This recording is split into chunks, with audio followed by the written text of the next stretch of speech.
ଜୟ ଜଗନ୍ନାଥ। ମାୟା ନଗରୀର ଦ୍ୱିତୀୟ ଭାଗ ଆଜି ଆମେ ଦେଖିବା ଯେ ମାୟା ନଗରୀର କ'ଣ ଘଟୁଛି। ମାୟା ନଗରୀରେ ଯେତେବେଳେ ସରସ୍ୱତୀ ଆସୁଛି ଶକ୍ତିମୟୀ ଶକ୍ତି ମାଙ୍କ ପୀଠରେ ହଜାର ଯେପରି ହଉ ସ୍ନାନ କରାଇ ନଳିନୀକୁ ନେବାକୁ ବସି ନଳିନୀ ସହିତ ନୟନା ଯୋଡ଼ି ନିଶ୍ଚିତ ଯିବେ। ଏଥିପାଇଁ ସେମାନେ ଜଗି ଅଛନ୍ତି। ହଠାତ୍ କ'ଣ ହେଲା ନା ନୟନା ସୁନ୍ଦରୀର ଗୋଡ଼ ପକ୍ଷର ସମୟରେ କିଏ ଟାଣିଲା ଏବଂ ହଠାତ୍ ଅନ୍ଧାର ଆଉ ପ୍ରଳୟ ଅନ୍ଧକାର ସଜା ଅନ୍ଧାର ପ୍ରଳୟ ସଜା ପ୍ରଳୟ ସହସ୍ରାଶୁର ହଜାର ହଜାର କେତେକ ଏହାର ଦୁର୍ବଳତା ଦେଖି ମହାମାୟାସୁର ଉଡ଼େଇ ଉଡ଼େଇ ନେଇ ସହିତ ତାର ସାଥୀ ଅନ୍ଧକାରାସୁର ପ୍ରଳୟାସୁର ଏବଂ ସହସ୍ରାଶୁର ଏହି ଚାଲିଲେ। ସେମାନେ ମାୟା ନଗରୀକୁ ନେଉଥିବା ସମୟରେ ନୟନାକୁ ଗୁରୁଦେବଙ୍କ ନିର୍ଦ୍ଦେଶ ଅନୁସାରେ ପଥର କରିଦେଲେ। ଏହାପରେ କ'ଣ ହେଲା ନା ଯେତେବେଳେ ନୟନ ସୁନ୍ଦରୀ ସହସ୍ର ସଂଖ୍ୟକ ସେନାବାହିନୀ ସମସ୍ତେ ବିଫଳ ହୋଇ ଏହି ଅନୁତପ୍ତ ଯୋଗୁଁ ସବୁ କିଛି ସମ୍ଭବ ହବ ସେଇଟା ନୁହେଁ। ଦୁଃଖ ଯୋଗୁଁ ହେଲା କିନ୍ତୁ ହେଲା ଅନୁତପ୍ତ କରିଦେଇ ଆମେ 4-7 ଆମେ ଯାଇ ନୟନ ସାତ ଯଦି 70 ପ୍ରକାର ହବ 70। ତେଣୁ ଏମାନେ ରଜପୁର ଗୁରୁଦେବ ଲଳିତାର ଭାଇ 7 ଜଣ କ'ଣ ଗଲେ କେଇଠିକି ଗଲେ ମାୟା ନଗରୀର ସେଇ ମାୟା ନଗରୀ ପାଖକୁ ଗଲେ। ଦେଖିଲେ ସେଠି ଯେ ଖାଲି କାତ ବିଳମ୍ବ ହେଉଛି। କ'ଣ କରାଯିବ? ଏଇ ସୁରଙ୍ଗ ଭିତରେ ଗଲେ ଚପଲା କ'ଣ କରାଯିବ? ଗୁରୁଦେବ କହିଲେ ତମକୁ ଯେତେ ସବୁ ଇଏ କରିବାର ମନ୍ତ୍ର ଦେଇଛି, ଯେତେବେଳେ ଅନୁଭବ କରିବ ଯେ ଏହିପରି ହେଲା তুমি ଯେତେ ପଛରେ କିଛି କଥା ଏହି କଥା କହି ସେମାନେ ଗଲେ। ଚାରିଦଳରେ ବସିଲେ। ଚାରିଦଳରେ ଦେଉଛନ୍ତି ସିଗ୍ନାଲ ଗୋଟେ ସିଗ୍ନାଲ ପାଉଛନ୍ତି ଭଲ କରୁଛନ୍ତି ସିଧା ବସିବା। ହଠାତ୍ କରା ଅସୁର ମହାସୁର ଭାଇ କହୁଛନ୍ତି। ତାପରେ ସେମାନେ କାଠ ଏଇ ଏଠାରେ ସେ ରହିଲେ। ବିହାରୀ ପରେ ଆମର ଅଶ୍ୱିନୀ କୁମାର କହିଲା ଗୁରୁଦେବ ଆପଣ କ'ଣ ଭାବୁଛନ୍ତି ମାୟାନଗରୀ ନାହିଁ? ଗୁରୁଦେବ କହିଲା ନାହିଁ ନୁହେଁ ଆମେ ସେ ସୂତ୍ରଟା ପାଇପାରୁ ନାହୁଁ। ଆମେ ସୂତ୍ରଟା ପାଇପାରୁଥିବାରୁ ଆମକୁ କେତେ ସବୁ ଅସୁବିଧା ହେଉଛି। ଆଚ୍ଛା ମୋତେ ଗୁରୁଦେବ କ'ଣ କହିବା? ଗୁରୁଦେବ କହିଲେ ଚାଲ ଆମର ତ 4 ଜଣ ପଳେଇଲେଣି ଆଉ 3 ଜଣ। ଆମେ 3 ଜଣ ଗୋଟେ ଗଛ ମୂଳେ ବସିବା, ଅନୁଧ୍ୟାନ କରିବା, ଚିନ୍ତା କରିବା କିଭଳି ହେବ। ସେଇଠି ଯାଇ ଅସୁସ୍ଥ ଗଛ ମୂଳରେ ଯାଇ ବସିଲେ କି ଗୁରୁଦେବ ରଜାପୁଅ ମନ୍ତ୍ରୀ ପୁଅ। ଏହି ସମୟରେ ଗୁରୁଦେବକୁ କହିଲା ସେଇ ଗଛ ଉପରେ ବସିଥିବା ଗୋଟେ ଶୁଆ ଶାରୀକୁ କହିଲା ଦେଖ ଗୁରୁଦେବ ମଧ୍ୟ ଯଦି ମାୟା ବସିବେ ସେଠି ତାଙ୍କର କିଛି ନାହିଁ ଦରକାର ଗୋଟେ ସମାଧାନ। ବହୁତ ମତ ମିଠା କାମରେ ବହୁତ ଖଟା। ତେଣୁ ସେମାନେ ଶୁଆ ଶାରୀ କହିଲା ତୁମେ ଏପରି ଖୋଜିଲେ କୋଉଠି ପାଇବ? ତାପରେ ଗୁରୁଦେବ କହିଲେ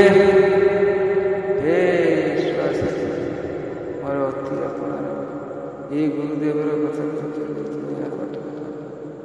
ଛୁଆସାରି ଚିନ୍ତା କଲା ସାରି ଗଲା ଭାବୁଛ ଏ ବିପଦରେ ପଡ଼ିଛି ଆମକୁ ଆମେ ସାହାଯ୍ୟ କଲେ ଆମକୁ ବି ମଧ୍ୟ ସାହାଯ୍ୟ ମିଳିବ।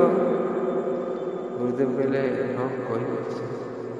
ସେଇଠି କ'ଣ ହେଲା ନା ଛୁଆସାରି କହିଲେ ଆମେ ଏ ଗଛ ମୂଳରେ ଉପରେ ଏଇଠି ଅଛୁ ମାୟାନଗରର ରସ ତୁମେ ମାୟାନଗରୀ ଭେଦ କରିବ ଯଦି ନୟନ ଆଉ ତାର ଭାଇମାନଙ୍କୁ ଉଦ୍ଧାର କରିପାରିବ ତେବେ ତୁମକୁ ଅନ୍ୟ କିଛି ପନ୍ଥା ଗ୍ରହଣ କରିବାକୁ ପଡ଼ିବ। ଏହି କଥା ଶୁଣି ଗୁରୁଦେବ କହିଲେ କି କଥା କ'ଣ କରିବ? ଏଇଠି ସୁଆସାରି କହୁଛି କ'ଣ କହୁଛି ଏ ଗୁରୁଦେବ ଖୁସିରେ ବସିଲେ ହବନି।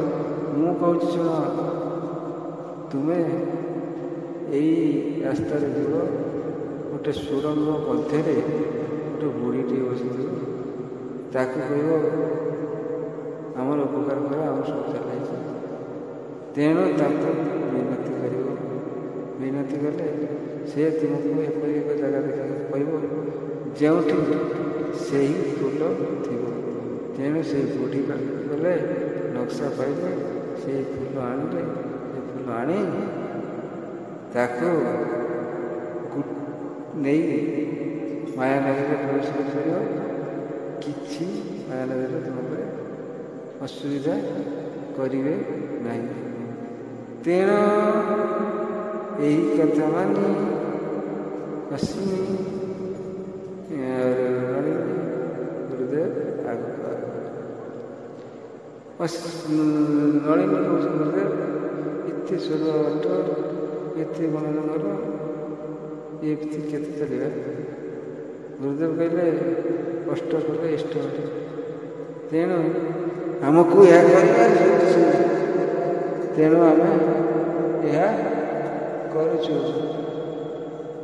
ଚାଲିଲେ ଧୀରେ ଧୀରେ ଧୀରେ ଧୀରେ କିଛି ବାଟ ଗଲା ପରେ ସୁଡ଼ଙ୍ଗ ପାଖରେ ଗୋଟେ ବୁଢ଼ୀ ବସିଛି। ଏମାନେ କହିଲେ ତୁମେ କିଏ? ମୁଁ ଏ ମାୟାପଲ୍ଲୀର ରାଣୀ।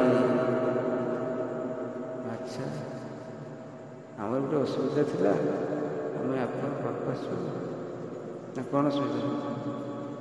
ନା ଆମ ମହାମହେଶ୍ୱର ସେ ଆମର 4-5 ଜଣଙ୍କ କାଷ୍ଟ ବନ୍ଦୀ କରି ଦେଇକି ଏ କଥା ଶୁଣି ବୁଢ଼ୀ କହିଲା ଠିକ୍ ଅଛି ମାୟା ଆସୁଛ ମାୟା ନଗରରେ ସେ ରାଜା ମୁଁ ଏ ତୃତୀୟ ମାୟାନଗରରେ ମୁଁ ରାଜା। କିନ୍ତୁ ସେମାନଙ୍କୁ ବଞ୍ଚେଇବା ପାଇଁ ମୋର ଲୋକରା ମାନେ କ'ଣ ଯାହା କହିବ ନହେଲେ ମୋ ପାଖରେ କିଛି ନେଇଯାଉ ମୁଁ ଆଣିବା କ'ଣ? ଏମାନେ କହିଲେ ହଁ ବୁଢ଼ୀମା କହନ୍ତୁ କ'ଣ ଆଣିଲେ ଏ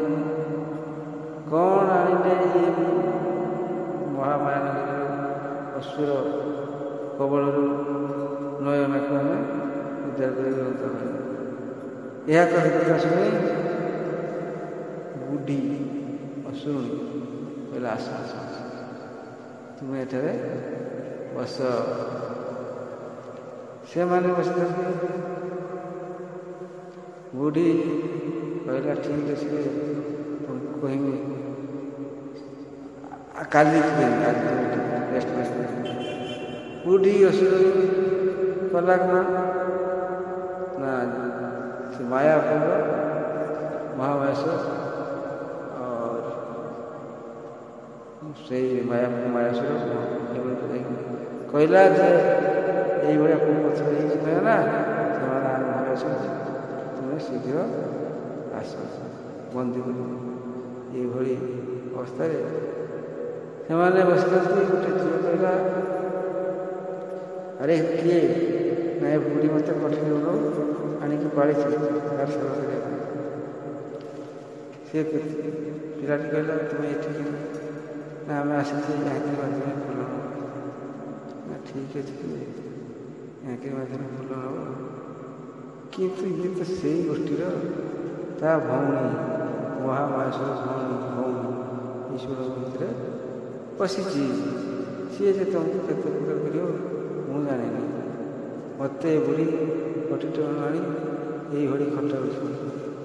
ଦରକାର ପଡ଼ିଲେ କହୁଛି ମୁଁ ତ ଖାଇନାହାନ୍ତି, ଖାଇବା ଯୋଗ୍ୟ ହେଇନା, ଏବେ ଖାଇବା ଯୋଗ୍ୟ ହେବ ସେଇଥିରେ ଖାଇଦେବି। ମନ୍ତ୍ରୀ ପୁଅ କହିଲା ଠିକ୍ ଅଛି, ମୁଁ ତୁମକୁ ଉଦ୍ଧାର କରିବି। ସେତିକ ଶୁଣି ସେ ଝିଅଟି ମନୀଷା କହିଲା ଠିକ୍ ଅଛି, ମୁଁ ତୁମକୁ ସବୁ ସୁଖ ବତେଇଦେବି। ବୁଢ଼ୀ ମରିବ, ସବୁ ମରିବ, ମାୟାସୁର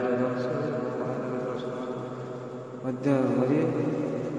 ସେହି ବ୍ୟବସ୍ଥାଟା ମୁଁ ବୁଢ଼ୀ ଗତରୁ କାଢ଼ି ଦେଉଛି।